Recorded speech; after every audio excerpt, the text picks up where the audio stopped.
Hello guys, Assalamualaikum. Hari ni saya nak share sikit lah berita yang baik saya dapat. Saya di Kuala Terengganu sekarang ni ada program sampai esok. Dan saya lepas program tadi saya menerima satu video daripada isteri saya lah, yang mana dia tunjukkan anak saya yang autism itu dia membaca buku dan dengan jelas lah, buku English yang mana jelas, yang mana kita sebelum ni tak pernah tahu pun. Dan dia tak bercakap pun sebelum ni kan. Cuma tahun ni, masa umur 6 tahun ni dia adalah sebut satu perkataan tapi tidak berbicara lah. Tetapi surprisingly dia rupanya dia membaca dan dia tidak mengeja. Dia tidak melalui proses ejaan itu, dan kami pun tidak pernah mengajar dia mengeja kan. Dan suddenly dia boleh membaca, dan kita tunjuk, wife tu tunjuk perkataan ni dia boleh membaca dengan jelas. Dan Alhamdulillah, ini satu saya sangat cukup bersyukur dan rasa nak balik Terengganu terus kan. Nak peluk dia cukup. Cuma apa yang saya nak kongsikan, selain daripada kongsikan kegembiraan ini, saya nak share satu perkara yang menjadi pengajaran kepada kita dan mungkin juga boleh jadi pengajaran pada semua di luar sana.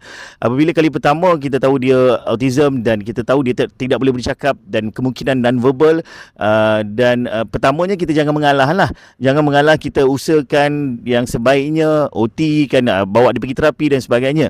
Cuma dalam hal keluarga saya ni, kita tidaklah menjurus kepada akademik. Seolah-olah pengajaran yang saya belajar, kita menolak akademik itu untuk dia. Sepatutnya tidak boleh. Itu yang berlaku pada kami lah. Kita tidak pandangkan akademik itu pada dia, kerana kita anggap cukuplah dia boleh survive, dia boleh basuh berak dia boleh cuci dan sebagainya, dia boleh beritahu dia nak makan, itu cukuplah sekadar itu. Tapi rupanya sebenarnya autism ni kita kena ada effort juga. Kita kena look at dia punya perspektif yang berbeza. Akademik contohnya, walaupun kita tidak on my side, Alhamdulillah Allah izinkan dia, walaupun parents-nya, saya dan isteri saya tidaklah menjurus kepada akademik kepada dia, tetapi Alhamdulillah mungkin salah satu faktor adalah dia suka menonton YouTube. Dan YouTube itu kita jaga jugalah apa yang dia tengok. Salah satu dia suka tengok boba tu memang kita selalu halang lah, sebab kartun boba ni dia tak ada ayat, dia tak ada dialog, dia hanya tindakan kan.